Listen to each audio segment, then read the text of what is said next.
Tá achando complicado entender assuntos que mexem com o nosso dia a dia?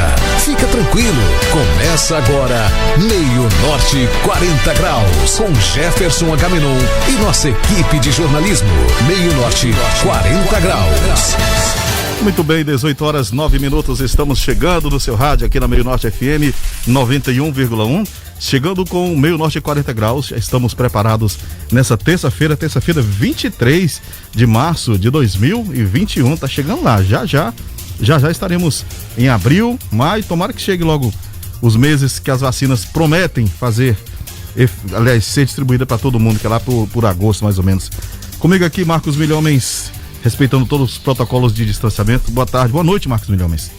Boa noite, Arinaldo. Boa noite aos nossos estimados, queridos ouvintes que mais uma vez nos prestigiam aqui no Meio Norte 40 Graus.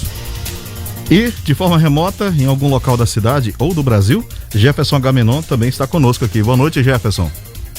Boa noite, ouvintes. Boa noite, Arinaldo, Marcos Milhomens. Rapaz, se você souber o que eu tive que fazer para fazer esse programa hoje. Vocês tá de parabéns. Vocês não então iriam acreditar. Você tá de parabéns logo parabéns adiantados, então. Que... Não, me passa em dinheiro a minha parte. Ah, a tua parte, né? Vou passar. Passa o seu Pix aí.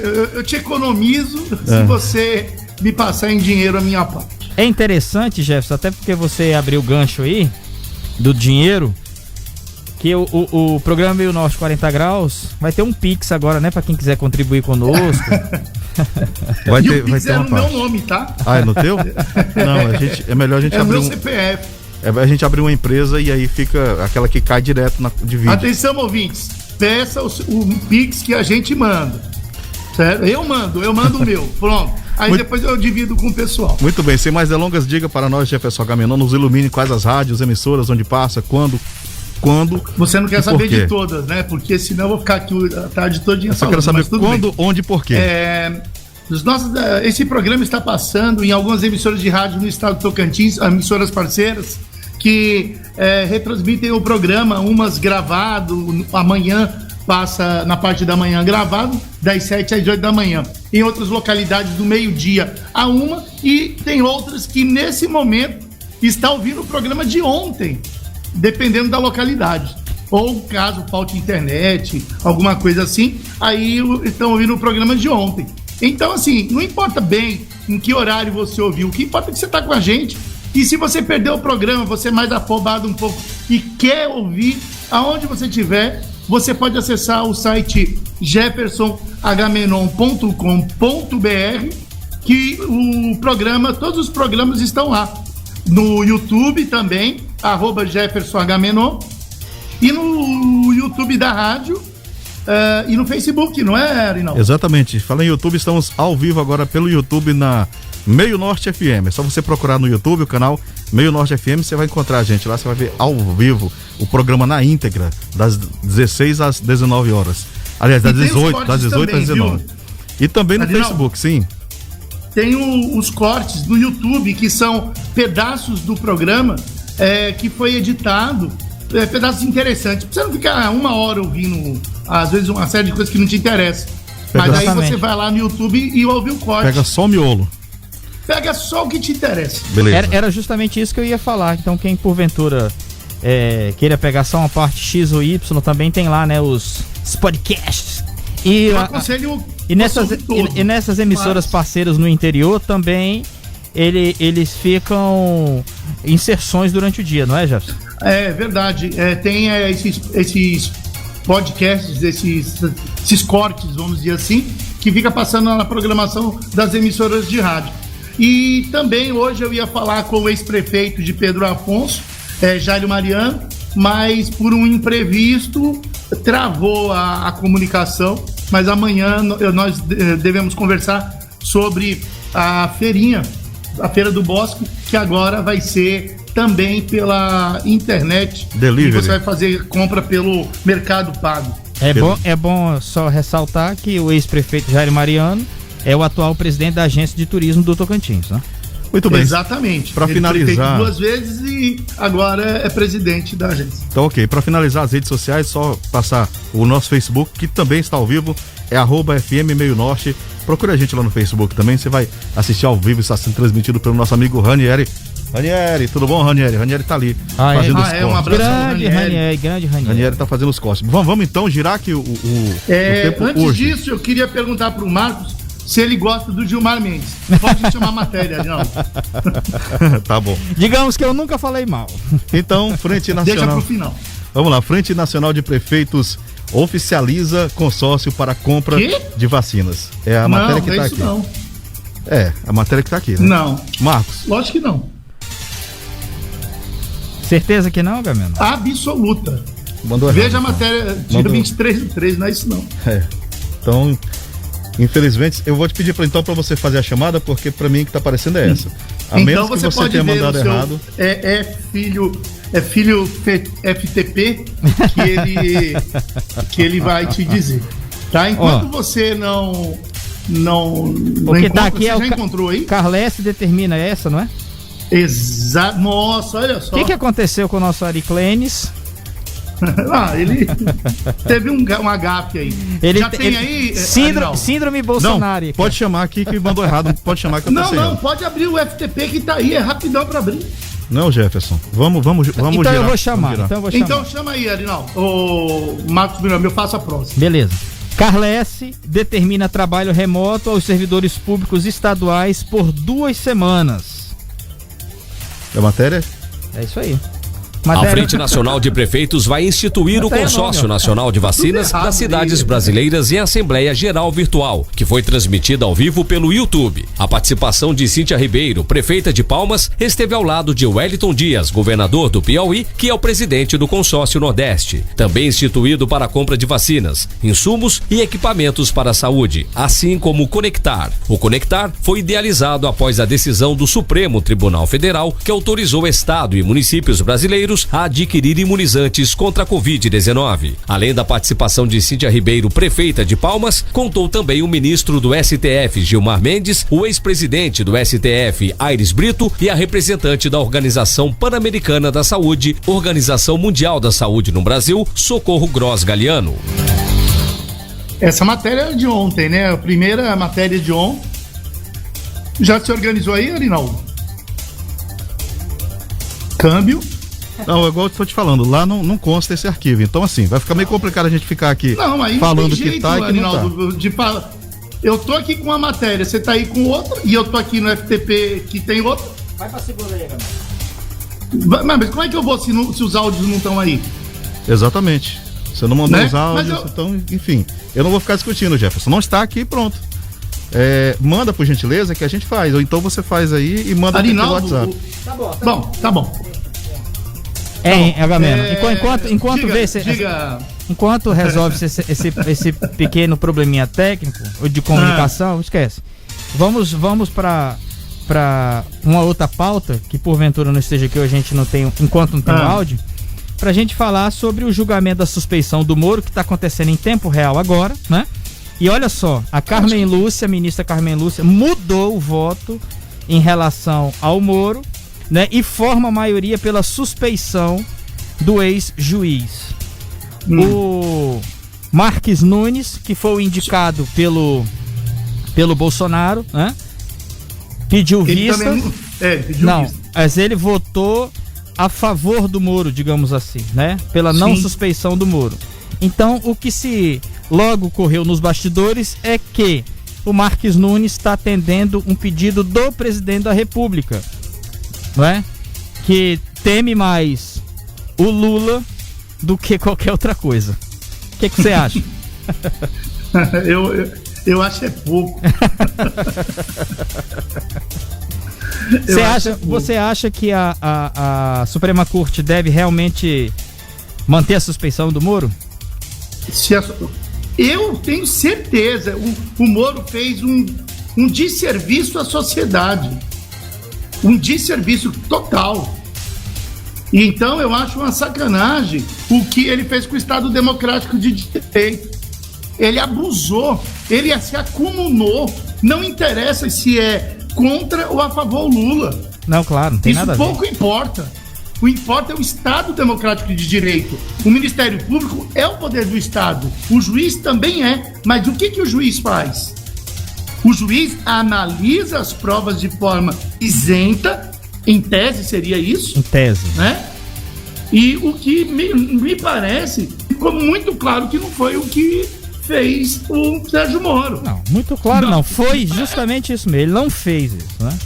Ele foi absolutamente parcial. Aquelas provas do Telegram vazada pelas essas operações que a Intercept fez, né?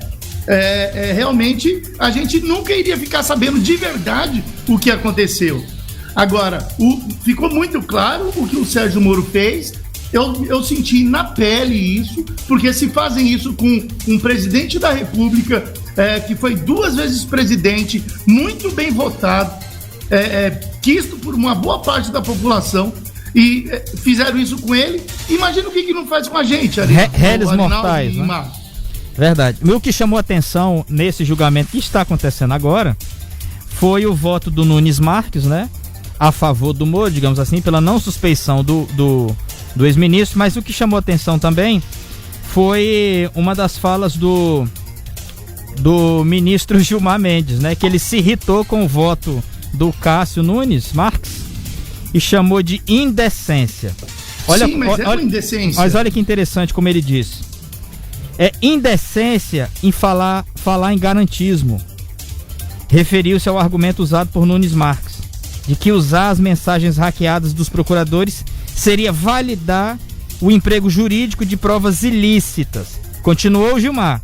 Isso não tem nada a ver com garantismo, nem aqui nem no Piauí, ministro. Porque o Cássio Nunes... ele foi grosseiro. Não, é porque o Cássio Nunes é do Piauí, né? Ele passou do... Porque o Cássio Nunes é do Piauí. Aí ele ainda subiu o tom. Disse mais assim, ó: não vamos ficar nessa conversa fiada. Não estamos falando de prova ilícita. Para dizer que isso tem alguma coisa a ver com uso de prova ilícita, tem que buscar justificativa no Código Penal da Rússia Soviética. Ele está se referindo à antiga União Soviética, né? Novamente parecendo se dirigir ao ministro, ele encerrou e falou assim: estamos num julgamento histórico. Cada um passará para a história com seu papel. E ela não admite covardia. Isso aqui não é um jogo de esperteza. Os falsos espertos acabam sendo pegos e desmoralizados. Olha a fala dura do Gilmar. Mas olha, o Gilmar Mendes é um dos maiores garantistas jurídicos que eu conheço na história, tá? É o que eu vejo dele. Um dos maiores garantistas. Constitucionalista nato. Ele defende de fato a Constituição. Fala muito dele quem não conhece de lei, não conhece o básico da legislação, fala muito dele. Enquanto você está falando, acabou agora o julgamento, o STF declara um Moro suspeito, a Carmen Lúcia muda o voto e provas do processo do triplex contra o ex-presidente Lula são anuladas na íntegra. Olha só. Não é que elas, no Brasil, elas são anuladas. No Brasil, não é bem isso. São anuladas. São anuladas. Não é anulado. São anuladas, Agamenon. São anuladas. Tá, ele foi julgado suspeito. As provas são anuladas. Não, ele foi julgado suspeito. As provas voltam. Isso tá em questionamento já. Vai para a instância que, apesar que isso já foi. Não, você tá certo. Você tá confundindo. Você tá certo. Essa é outra coisa. Confundindo com o julgamento anterior. Se você tá confundindo, é porque assim, é normal se confundir mesmo, porque você tá pensando que é sobre aquela questão da 13ª vara ser ou não competente. Não é isso. Não, eu falei bobagem. É o processo. As provas foram anuladas porque o Moro é suspeito. Porque ele é um juiz que foi julgado suspeito. Que até as provas do caminho sabiam que ele era suspeito. O que o Moro fez foi de uma lesão ética, de uma lesão moral incomparável. Ele cometeu um crime chamado crime lesa pátria. Concordo. Ele abusou do direito, do Estado Democrático de Direito. E sabe o que é pior do que tudo isso, Marcos e Arinaldo? É que ele encontrou ressonância no Tribunal Superior, na segunda instância. E ele voltou a encontrar ressonância em uma boa parte do Supremo Tribunal Federal. Então, assim, ele encontrou na população, ele encontrou apoio no segundo grau nos desembargadores do TRF4 e encontrou também guarida no Supremo Tribunal Federal com o ministro Fachin. Mas como é que isso acontece, Jefferson? Eu fico impressionado assim, errar, ok, suspeição, assim, como a suspeição, ele tinha interesses em julgar o réu, tá? Mas como é que isso acontece, ele achar a redução, não na população, você manda um vídeo lá, um fake news e aí ela acredita. Eu tô falando nas instâncias, como é que todo mundo tinha os interesses de cada um? Claro, é porque assim, é natural, Arinaldo, que as pessoas que pensam iguais se juntem. Então, naquele momento de fragilidade na política brasileira e num processo até visceral de uma ala da população anti o PT, eles acabaram comprando de uma certa forma, isso foi se agasalhando. E aí eu acho uma sacanagem você encontrar um tribunal de segunda instância com 3 desembargadores que decidiram a vida do Lula. E pior, e o Supremo Tribunal Federal, graças a Carmen Lúcia, manteve por alguns anos uma liminar para dizer que a sentença ser executada em segundo grau. Aí é onde houve um ambiente para o Lula ir preso. É verdade. Veja, quando você derruba, apenas interpreta a Constituição do jeito que está a Constituição, porque não tem o que ser interpretado, né? Poxa, se você depende do duplo grau, ou melhor, na Constituição diz o seguinte: ninguém será condenado ou declarado culpado sem antes o trânsito e julgado da sentença. Isso é um direito constitucional individual e indisponível. Então, veja. Intransponível. Intransponível, intransgredível. Eu acho. Talvez alguma coisa nesse rumo aí. Agora, o que é ruim? É ruim porque a ministra Carmen Lúcia volta agora. Ela mudou o voto, né? Acabou de mudar o voto. Digamos, vamos ser bem claros, contra o Moro agora. Total. Porque o primeiro voto dela era a favor do Moro. O que na verdade é o seguinte: o ministro Gilmar Mendes colocou muito bem, que as mensagens que foram hackeadas e que vieram à tona através do Intercept, elas evidenciaram que todo mundo já sabia mais ou menos, mas ainda em teoria.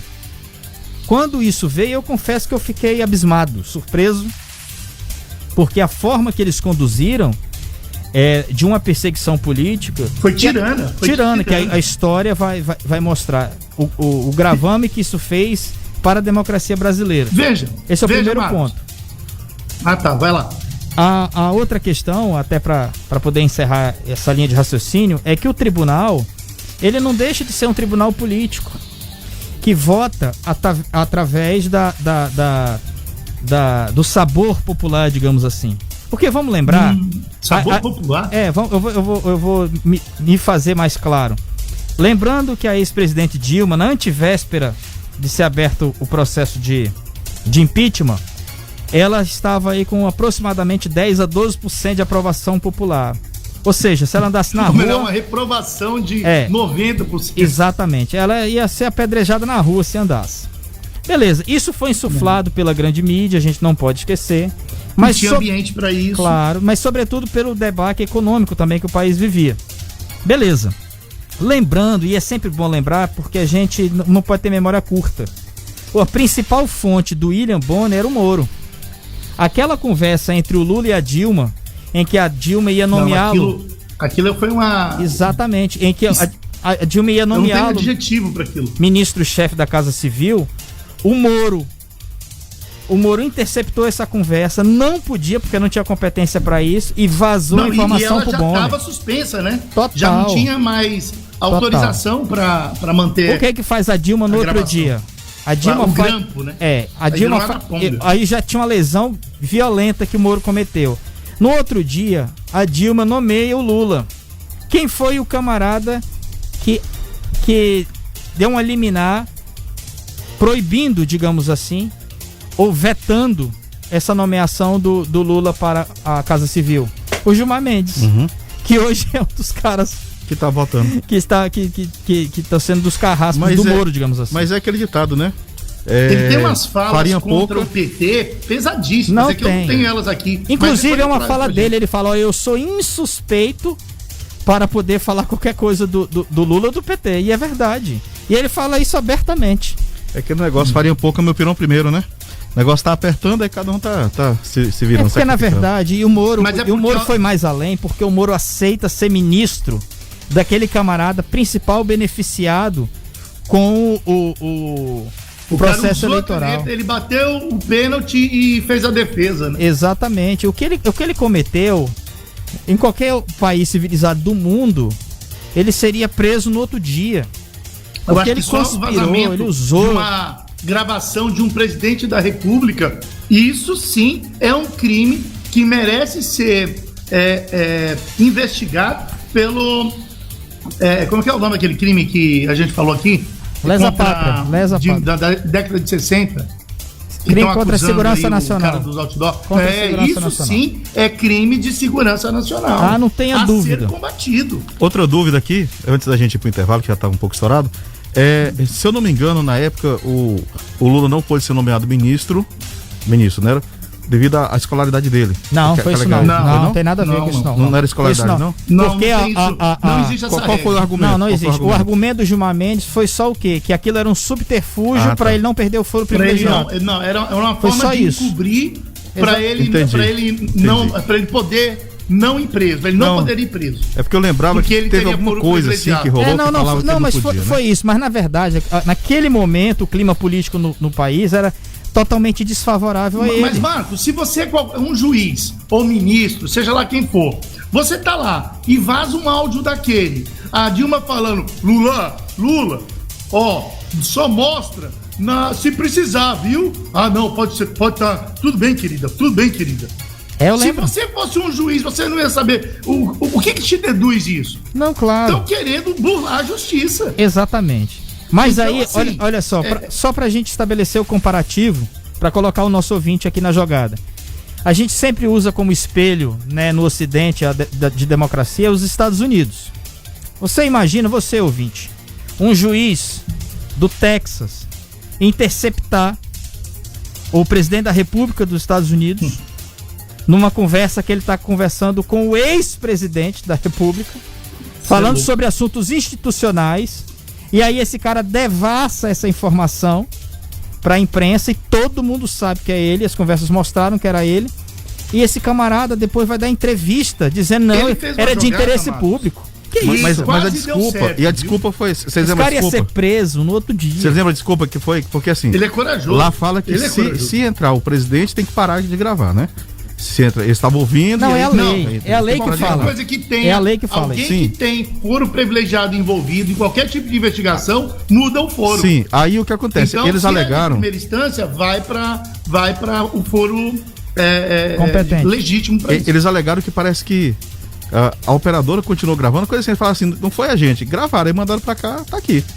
Entendeu? Foi essa a alegação deles. Não porque foi assim. Demorou. Isso, demorou. Pelo que falaram, teve um lapso temporal entre mandar suspender o grampo e executar a suspensão. Todo o material recolhido foi mandado para a República de Curitiba. Já tá aqui, eu vou usar. Foi isso que aconteceu. Não, aí o cara falou, nossa, que maravilha. Vamos matar o cara. Foi só na veia jugular. Bom, vamos para um breve intervalo, já a gente volta com as matérias certinhas. A gente volta para o dia 23? Volta para o início do começo de tudo. Já às 18h33. E no sétimo dia ele descansou. E tudo se faz luz. Exatamente. Meio Norte FM, Meio Norte, Meio Norte FM. Muito bem, de volta na Meio Norte FM, Meio Norte 40 graus aqui, está. Hoje a gente tivemos um pequeno imprevisto aqui, mas foi bom que a gente falou sobre esse assunto que está em voga agora, nesse exato momento. Talvez se tivesse planejado não teria dado tanto certo, né, Jefferson Agamenon? Por aí. É por aí, né? Assim. Bom, vamos então? Vamos começar? Vamos começar do começo então? Agora sai. Carlesse determina trabalho remoto aos servidores, não é esse, Jefferson Agamenon? Carlesse determina trabalho remoto aos servidores públicos estaduais. Esse homem é bom, ele é espetacular. Finalizando por 2 semanas, a gente ouve agora com Anderson Silva.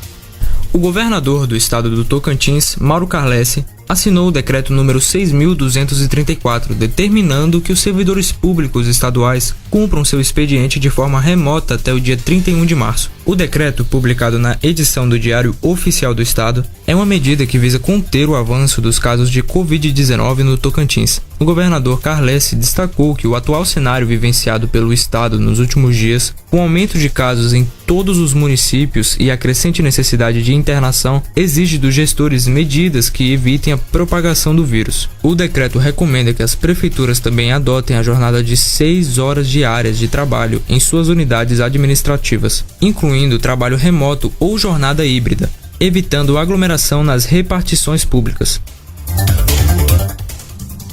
Tribunal de Contas do Estado do Tocantins solicita informações e apenas 50% dos prefeitos responderam ao ofício. A reportagem Douglas Oliveira.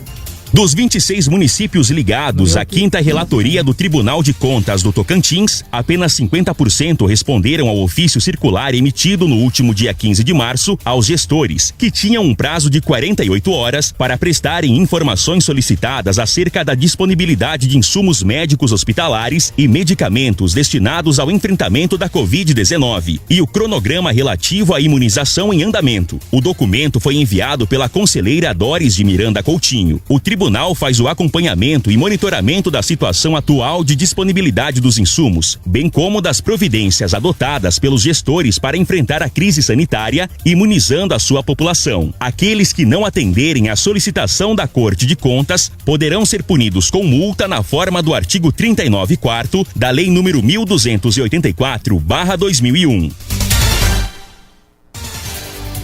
Em resposta ao Ministério Público, CESAL garante que Tocantins não corre risco de ficar sem oxigênio para pacientes. E a matéria? Pois é. Em resposta a uma requisição de informações feita pela promotora Araína Cesária, a Secretaria da Saúde do Tocantins disse que se considera preparada para prestar atendimento adequado à população no tratamento contra a Covid-19. Conforme a pasta, o estado está na rota de diferentes fábricas da empresa contratada para fornecer o oxigênio, o que facilita a logística de distribuição e reforça a segurança na garantia do abastecimento. A CESAL esclareceu que o quantitativo de oxigênio consumido não chegou a atingir 50% do total contratado. Além disso, a pasta comenta que o contrato com a empresa tem duração até julho deste ano e conta com possibilidade de renovação por mais 24 meses. Segundo os termos do contrato, o abastecimento de oxigênio deve garantir o funcionamento ininterrupto dos serviços, sendo que, em situações emergenciais, o reabastecimento deve ser realizado em até 6 horas a partir do registro do chamado. Olha só, eu queria falar aqui sobre a decisão da conselheira do Tribunal de Contas, Doris, né? Que matéria é essa, hein? Alguém a segunda. Alumia aí? É a segunda, tá não? aqui, ó. Não. É a outra, é a 3. 3, isso. É a 3? É em resposta ao MPE, não é isso? Não, aqui é em resposta ao CESAL, não, é o TCE. Deve ser a 4. Não. Lascou, é a 3 mesmo. É a 3. Bora. Não, ó. Caso Carlesse, TCE, né? É a 2. É que eu confundi que nós estamos no segundo bloco, né? Bom, vamos lá. O Tribunal de Contas do Estado, ele está solicitando informações, porque assim, ó, o TCE é importante? Mas não é bem xoxo. Entendeu? Não é. O Tribunal de Contas do Estado, houve um tempo no Tocantins onde o TCE afastava e caçava prefeito. Sabe disso, Marcos? Sim. O Tribunal de Contas do Estado afastou várias vezes o prefeito Rainel de Miracema. Sabe? Era uma coisa altamente escrachada. O Tribunal de Contas, ele paralisa as licitações. E ele paralisa pelo bel prazer de paralisar. O Tribunal de Contas do Estado, ele não existe na Constituição. Ele é um órgão que foi inventado para agasalhar pessoas. O TCE, tem os piores, tem os TCMs, que são os Tribunais de Contas dos Municípios. Em São Paulo tem o TCM. Então, veja, quando ela fica toda chateada, né, a Doris. A Doris, ela é conselheira. Você sabe qual é a função do TCE? Aconselhar, primeiro que é um órgão da Assembleia Legislativa, submisso à Assembleia. Só que como você pode ser submisso a um poder se você tem cargo vitalício e quem está no poder não tem? Você não tem como ser submisso. Concorda, Marcos? Sim, claro. Então, como que os deputados vão pressionar o TCE a tomar determinado... Na realidade, o TCE é uma contabilidade. Você pergunta, TCE, tá certo ou tá errado? Não, isso aqui tá certo, isso aqui tá errado. Só que o TCE foi caminhando, que ele acha que ele tem asas maravilhosas e vira uma águia. E bate asas para onde quer. Veja, passando de cassação de prefeitos há um tempo não muito distante, o TCE agora, ele quer fazer o papel também do Ministério Público.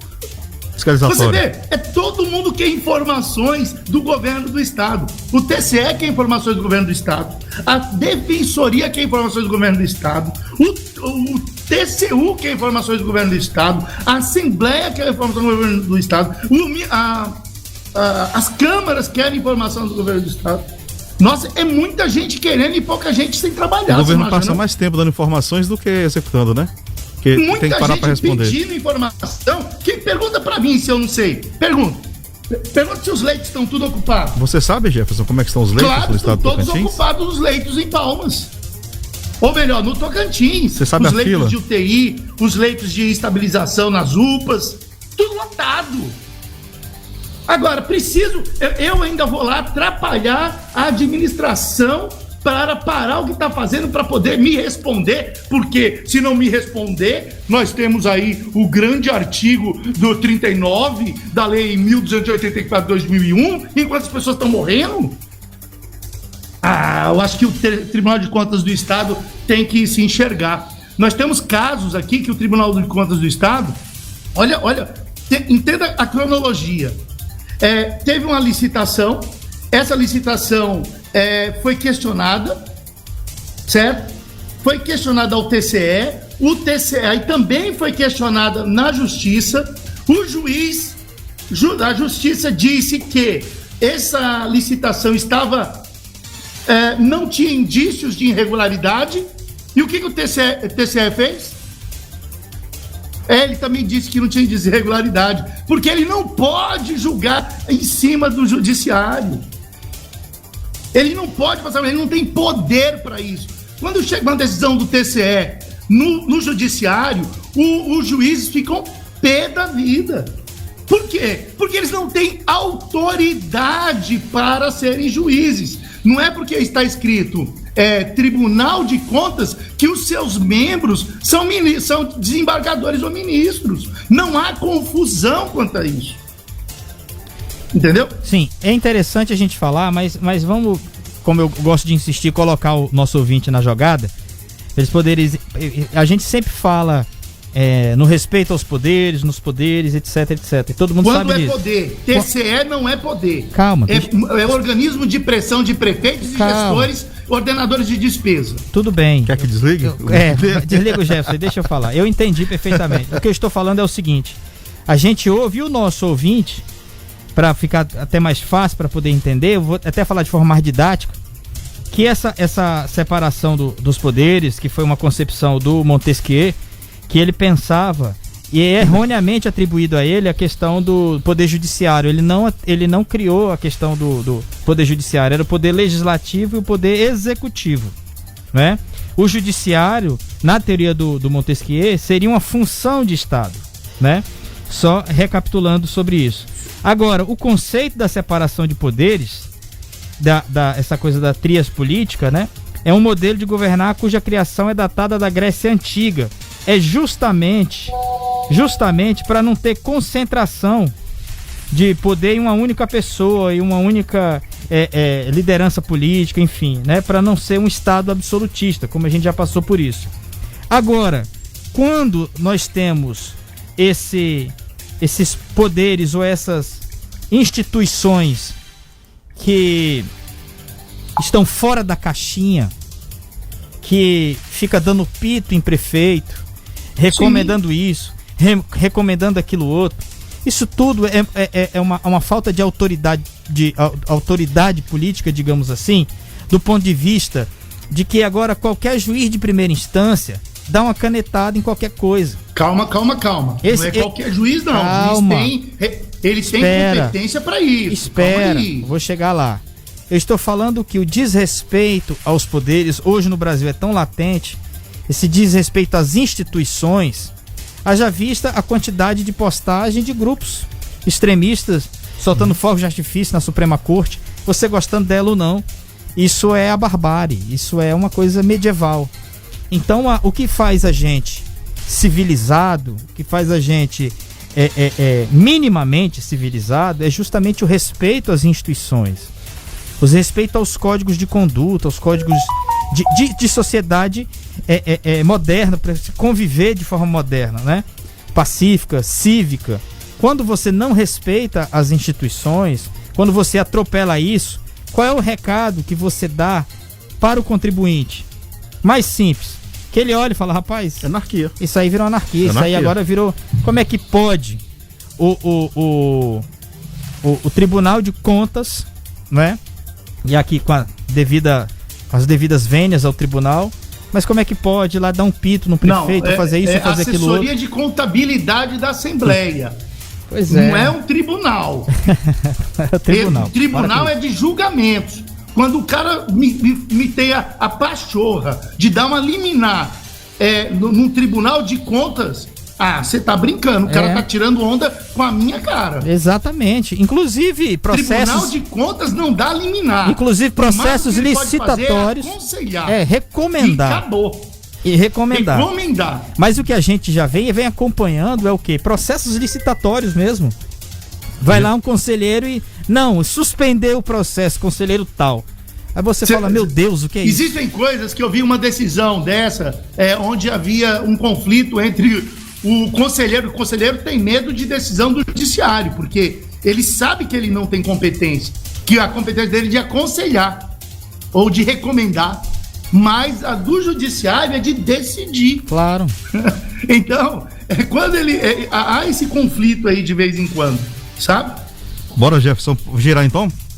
Vamos girar que vai voltar. Bom, aproveitar aqui, pedir pra tu mandar pra você. Falta 13 minutos só. 13 minutos. Pedir pra você mandar um abraço aqui pro Dino Magno lá em Luzimangues, que tá ouvindo aqui, que tá. Mandou um abraço pra ti, isso que é pancada, Jefferson Agamenon. Ele é chato mesmo. Manda um abraço pro Dino Magno e pra esposa dele, Kênia, e a filha Laura Catarina. Dino Magno e Kênia e a filha Ana Catarina. Laura Catarina. Abraçado. Tá todo mundo ouvindo aqui. Abraçado à distância. Eu tô parecendo a Xuxa. É. Um beijo Tá pro meu bom. pai, pra minha mãe e pra você. Tá bom, baixinho. Vamos pro intervalo, já a gente volta com mais aqui, Meio Norte 40 graus. Meio Norte FM, Meio Norte.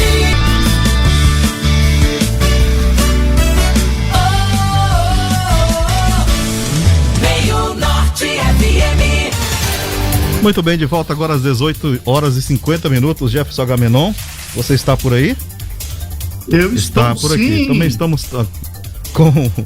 ao vivo no Facebook, no YouTube e no Instagram. O Instagram nosso é o Meio Norte FM 91. Anota aí, Meio Norte FM 91.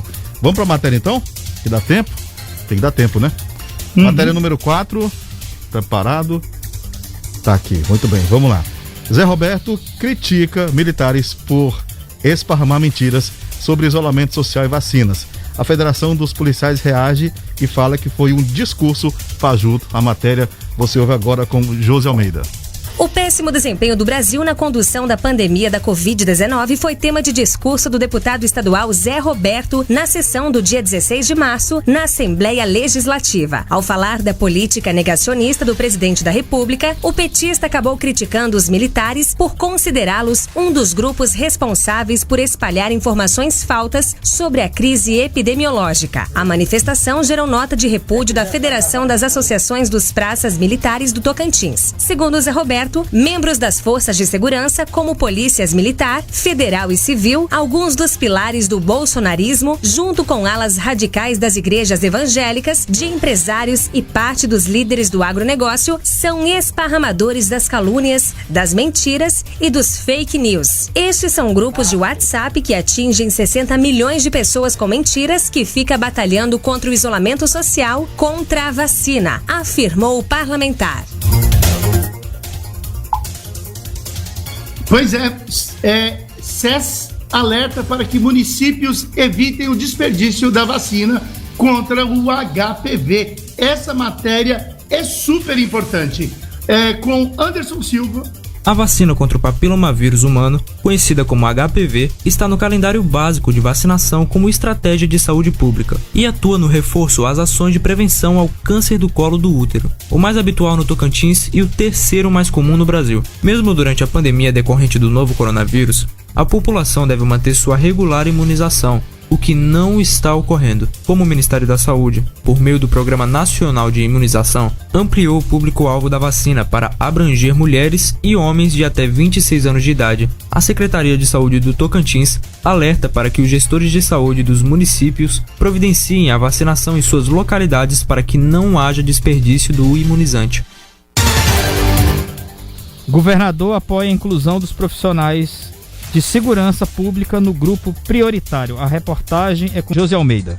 O governador do estado do Tocantins, Mauro Carlesse, defendeu o ingresso dos profissionais da área da segurança pública, Corpo de Bombeiros, Polícia Civil, Polícia Militar, Polícia Penal, agentes de trânsito e guarda municipal no grupo prioritário de vacinação contra a Covid-19. O governador destacou que estes profissionais, assim como os que estão na saúde, atuam na linha de frente das ações que visam conter a proliferação do vírus no estado. Aqui no Tocantins, por exemplo, esses profissionais estão atuando, entre outros, na Operação Tolerância Zero. As equipes estão saindo às ruas e se expondo aos perigos do vírus em prol de manter a sociedade segura. Esses profissionais não podem exercer suas atividades em casa ou de modo remoto. Eles são da linha de frente. Estão no combate ao novo coronavírus desde o primeiro dia da pandemia, afirmou o governador.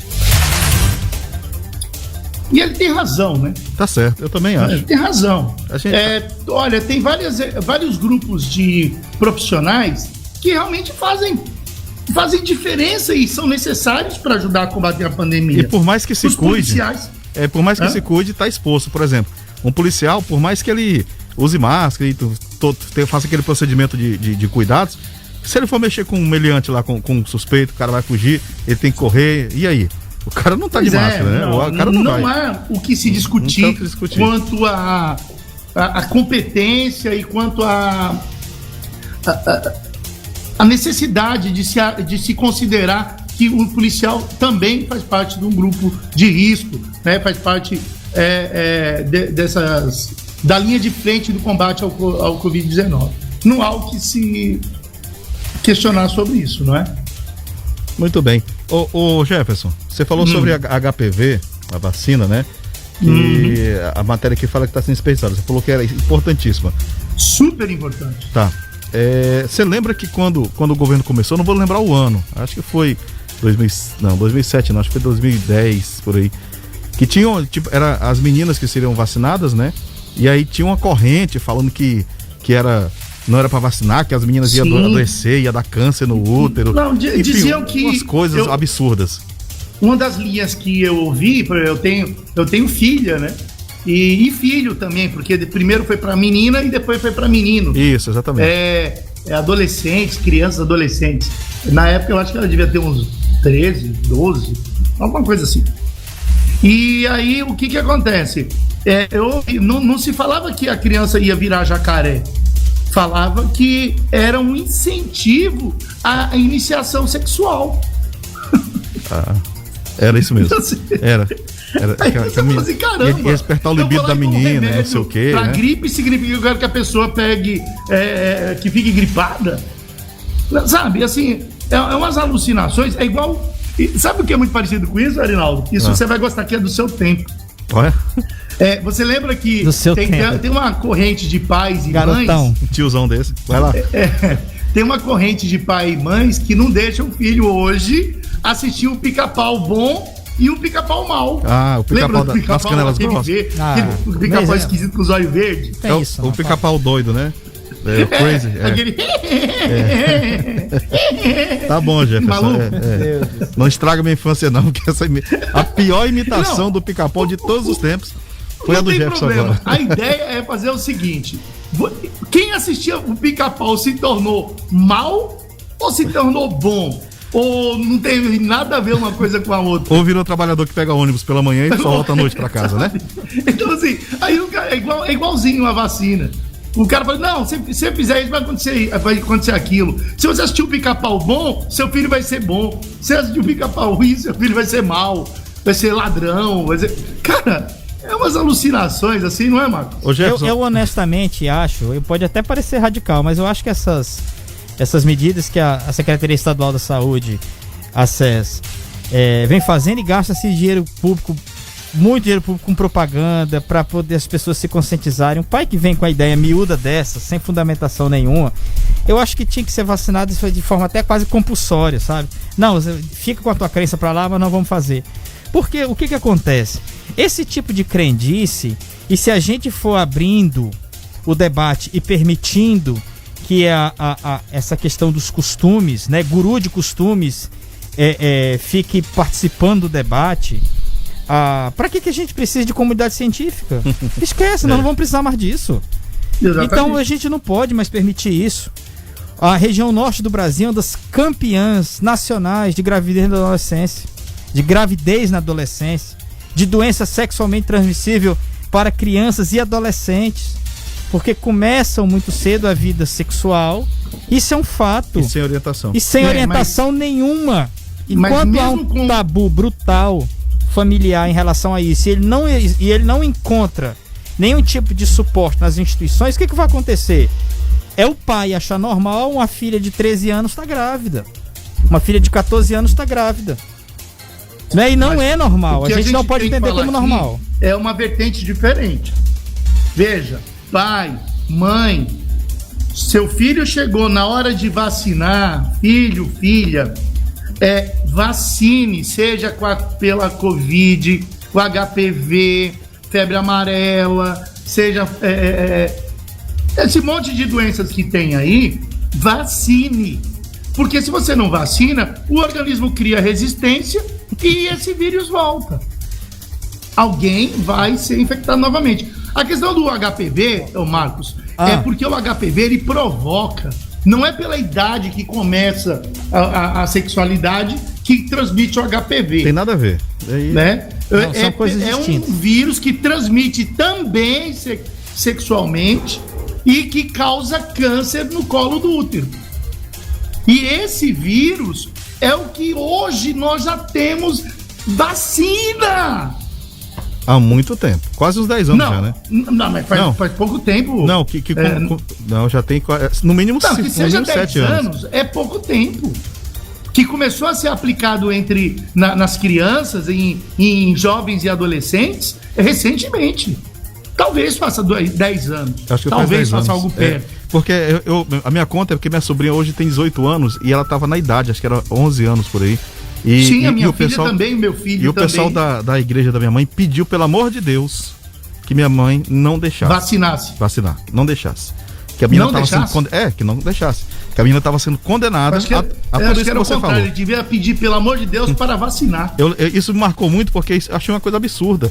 Eu que já trabalhei na saúde, como eu falei outro dia, e assim, sei a importância das vacinas e sei o quanto é difícil a equipe de saúde, que aproveitar aqui e parabenizar, de agente de saúde que faz um serviço ainda de convencimento mesmo, de vender o peixe para as pessoas vacinar os filhos, tal, que tem gente realmente que ainda não quer vacinar os filhos. É que eles estão nas pontas, né, Arinaldo? E de repente chegam e falam assim, não, pelo amor de Deus, não vacina. Sem embasamento algum, sem uma linha de embasamento. Mas acima disso, há um processo de hipocrisia tão profundo que agora, esse próprio discurso negacionista da vacina contra a Covid-19, as várias vacinas já eficazes contra a Covid-19, o Edir Macedo tava criticando, dizendo que não podia não sei o que, tava em Miami vacinando. Eu recebi esse vídeo. Então é o fim da picada. Então aqui pro Brasil, negacionismo e cloroquina, e lá vacina. Faça o que eu digo, não faço o que eu faço. Marcos, quando o Edir Macedo foi no Maracanã, eu não me lembro qual era o estádio, há muitos anos atrás, uma matéria no Fantástico, do Globo Repórter, desculpe, aonde ele mandava todo mundo jogar os óculos, bengala, aí aquele pacote, aquele monte de bengala, óculos. E aí o repórter perguntou pro Edir Macedo, bispo, por que o senhor não jogou os seus óculos? É porque ele estava lendo a Bíblia com os óculos e ele não jogava. E aí? Aí ele disse que ele não tinha fé o suficiente. Para com isso. Não. Pois é. Não. As pessoas que... A fé tá dentro das pessoas. Não tá no Edir Macedo. Entendi. Só que para fazer o milagre e mandar o dinheiro, ainda se saiu, Pix é dele. E né? ainda se saiu Pix, bem, né? O Pix é dele, A né? maquininha também. Não, agora é só o Pix. Jefferson Caminhão, você vai complementar. É rapidão, não tem conversa, não tem mentira. Passou, caiu, não tem enrolo. Mas essa questão, eu tava vendo um vídeo agora, essa semana. Se não me engano, foi até o Ari que compartilhou do Malafaia, né? Não, do Malafaia. O que tem no Malafaia? Há 10 meses atrás, eu tô citando Malafaia porque é uma grande liderança, influencia muita gente, falando que a pandemia não existia, que isso era uma invenção comunista, de que os hospitais não estavam cheios, era conversa fiada. E aí, eu profetizo que não tem nada disso, é tudo mentira. Esse vídeo tem uns 10 meses no máximo. Aí eu queria perguntar pro Malafaia, e aí, profetão? Que você acertou o negócio ou não? É impressionante como isso é um desserviço brutal à saúde pública. Marcos, quantos habitantes tem o Brasil? 200 milhões, 210 milhões. Vamos arredondar para 220 para fazer uma conta redonda. Suponhamos que nós tenhamos aí a metade de pessoas soltas que acreditam em qualquer coisa.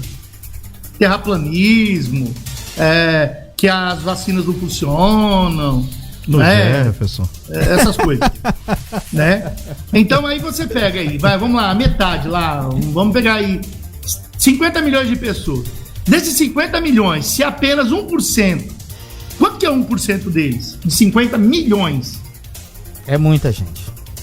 De muita 10% gente. Seria 5 milhões. 5 milhões, 50 mil, não? Né? Não. 50 mil? 1%? Não. 10% de 50 milhões 5 milhões. 5 milhões. 2,5. Desses 5%, apenas 10% de 5 milhões são 500 mil de pessoas. Que tal? Se cada um desses 500 milhãozinho, suponhamos que todo mês um paga e o outro não paga, me der R$10, eu não tô bem na foto? Tá. Não, eu só tô falando de uma pequena cifra numa sociedade. Ô Jefferson. Muito minúscula num país continental igual ao nosso. Jefferson, eu queria abrir um parênteses aqui, já que você falou em números, ainda bem que você falou, eu me lembrei. Ontem eu tava lendo, que eu fui ler sobre a Nova Zelândia, né? Que a Nova Zelândia tava aí, cadê? Um exemplo de como combater a Exatamente, eu fui ler os dados da Nova Zelândia de ontem à noite, mais ou menos 10 horas da noite. E é o seguinte, teve um caso, acho que no dia 22 do mês passado, ou de 22 a 27 do mês passado, um caso, anote aí, um caso na maior cidade, uma das maiores cidades lá da Nova Zelândia, que tem 1,5 milhão de habitantes. Um caso, 1,5 milhão de habitantes. Sabe o que aconteceu? Lockdown. Mas é lockdown de verdade. Lockdown de verdade. Aí eu fiquei, e o Tocantins tem quantos? 1,5. 1,5. Mas o nosso território é muito diferente. Tá, não, mas eu tô falando de questão de olha só, eu tô falando de população e assim, eu sei que tem a diferença, o que eu tô falando é um caso, Jefferson, eu fiquei impressionado, um caso, a população, é a presidente e primeira-ministra, né, vamos falar presidente, primeira-ministra, a mesma coisa, ela falou lockdown e a população falou beleza, entendeu? Cara, é surreal uma coisa dessa, e lá ainda tinham uns 10 casos Mas eles têm existem os negacionistas. Sim, mas lá eles também. têm 26 mortos somente. Mas sabe pois quantos casos? Mas tem os negacionistas, tem os que dizem que o vírus é comunista. Tá bom. Mas o negacionismo, Jefferson, tem em todos os lugares. Mas sabe quantos casos? Quando ocupa relações de poder, aí que é a questão. Sabe quantos casos no total, desde que começou a pandemia? Tava chegando aos 2.600 casos. Recuperados quase o mesmo número. Morreu 26 pessoas. Aqui por dia tá morrendo 3.000. Pois é, só que a Jacinda Ardern, a primeira-ministra da Nova Zelândia, ela começou a enfrentar o vírus muito parecido como começou o Mandetta, dando entrevista, igual também o Dória. Todo dia. Entrevista todo dia, hora marcada, gente, estamos fazendo isso, prestando conta todo dia. Não é aqui que o cara fala uma coisa hoje, um número agora, amanhã fala outro, daqui a pouco fala outro, e depois não era nada disso, era uma pegadinha do malandro.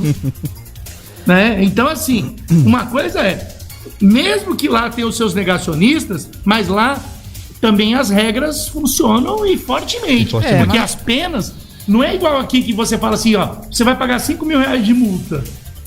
Aí você vai arrumar um político para quebrar a multa, né? Essa multa vai para 500 reais, vai jogar para daqui a 10 anos, daqui a 10 anos vai parcelar em mais 20 anos. Aí isso não é multa. Mas a outra... Ou melhor, isso não é penalidade. A outra questão diferenciada, digamos assim, é o exercício cidadão de cada nação. Então, se há uma compreensão coletiva de que é necessário que todos se conscientize do gravame do problema, a prefeita decreta um lockdown fechado com apenas um caso, numa cidade com 1 milhão de habitantes. E por que atendem? Porque há essa dimensão, há essa compreensão, conscientização coletiva. Mas isso é de exercício cidadão, da prática do exercício de cidadania. E o nosso povo também a gente não pode culpar porque não tem nem o que comer. Como é que vai ter isso? Esse é o primeiro ponto, esse é um problema histórico, né? Agora, outra questão. Eu estava assistindo uma reportagem a respeito de um plebiscito que o governador, acho que de Massachusetts, estava fazendo na televisão local, que era aumentar o imposto, o que é referente a nós aqui, o IPTU, em quase 70%. Aí eu assistindo aquilo e falei, é lógico que as pessoas não vão aceitar isso nunca. Não, depende do lugar, não é assim que funciona. Sim, só que o que acontece? Quando saiu o resultado, 90% foi a favor. E era para quê? Para aquele dinheiro seria destinado a uma questão social, não sei se era estrada, não sei o que era. Agora, porque assim, o exercício cidadão lá é mais profundo, porque as pessoas sabem que aquele dinheiro vai ser de fato investido naquilo. Mas aqui também, não tem um atravessador no meio do caminho. A desconfiança aqui equivale muito mais. Pois é, mas lá não tem a desconfiança. O que eu estou falando, lá não tem a desconfiança. A gente acha que o governo federal está mandando tanto dinheiro para as prefeituras que os prefeitos falam assim, rapaz, eu vou roubar esse dinheiro todo. É assim que as pessoas pensam. E não tem ninguém para fiscalizar, né? Jeito, é um imbecil que não sabe o que é um portal da transparência, ele não consegue diferenciar o que é dezenas, milhares, milhões e bilhões e trilhões. Ele não sabe o que é isso. Mas eu gosto de pensar, Jefferson, que o povo brasileiro é um povo muito sofrido. Muito sofrido. Nossa, que romantismo. E é muito... Você pega por um lado tão romântico. Calma, mas é verdade. E é muito sangrado. E é só a gente se apegar aos números, esquecer as paixões, ver os números. 100 milhões de brasileiros, Jefferson, numa nação com 210, 100 milhões de brasileiros sobrevivem com R$413 por mês. Não, Marcos, esse isso é o gente número. Já sabe, é um fato histórico. Estou falando que... nós estamos às 19 horas e 10 minutos. Você já se imaginou sobrevivendo com esse valor por mês? Você acha que essa pessoa tem tempo de pensar em política, em discutir coisas abstratas? Ela precisa sobreviver, não, mas é um processo até a gente chegar lá, né? Ela precisa sobreviver. Tomara que chegue. Vamos embora então, Jefferson Gabriel? O Bolsa Família foi feito para isso. Vamos embora? Vamos embora, né? Vamos embora.